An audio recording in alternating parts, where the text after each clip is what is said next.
Hi guys, welcome to this video, and in this video I'll be showing you how you can use Claude 2. So primarily it is a competitor to ChatGPT, and I tried it and I tested it, and I primarily use ChatGPT extensively for my own personal work. And right now I was trying it out, and this is an amazing tool right now. It is more fluid, has more capacity, and has more, I would rather say, bandwidth compared to ChatGPT. So in this video I will be explaining you, I'll be taking you through how you can use it, what are the parameters, and give you some examples how it can help you improve whatever work that you do. It can be content creation, it can be research work, it can be anything, copywriting, anything. So let's get to it. So first you need to go to anthropic.com, or you can just Google Anthropic Claude 2. Then you will be greeted with this page. Please keep in mind that you need to be from UK or US, and if you are not from UK and US, you can use a proxy to access this. I'm from India and I was not able to use it because this website or this service is not available to people outside of UK and US, so you can use a proxy. So what I'll do here is I'll click on talk to Claude, or I will click on product, then talk to Claude. So then I will open it up, and then you have to put your email ID.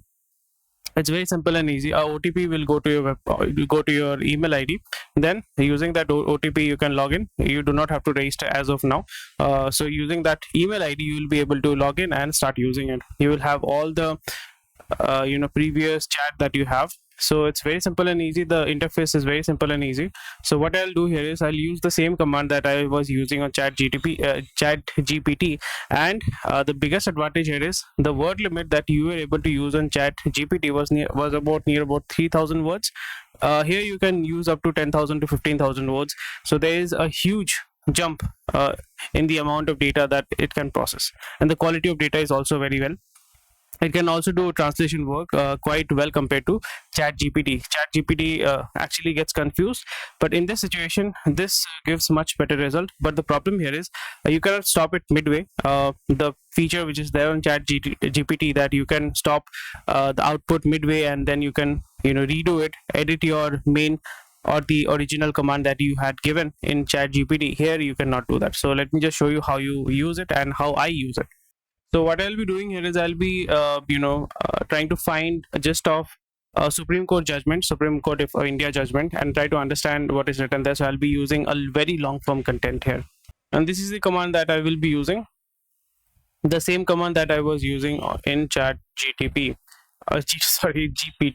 right? So I'll be selecting any of the judgment given here. So it is 10 page. You can, it's quite a long form content. So what I'll be doing here is I'll be selecting it, and then I will paste it here after this, and it will show that how much data you have. Then I will click on enter, and then it will start giving me the output here. So quite quick, but the problem here is I cannot stop it. There is no feature of stopping it. I cannot modify this again. If I have to give in command, I have to copy it again. I have to do the same thing again and again. This is one problem. And this is how you can see the output is quite well. And if I want to translate it as well, write it in English or Hindi, whatever language that you want. So I can write it, click here, and it will give me a better translation. So which is something, the quality of translation is quite well. The output quality is much better. I would rather say the variation which was there in ChatGPT, there is less variation here. Random variation, it is quite less. The quality of output is much consistent, and you can use it. So this is the brief introduction of how you can use Claude AI. You can use the same command that you were using in ChatGPT, and you can use it here, but the bandwidth here is much higher. And that's about it. Very simple and easy. Retry it, but again you cannot modify it. That is something I think they should work on. That's about it. Thank you for watching this video. Take care. Bye bye, and like, share, subscribe. Bye.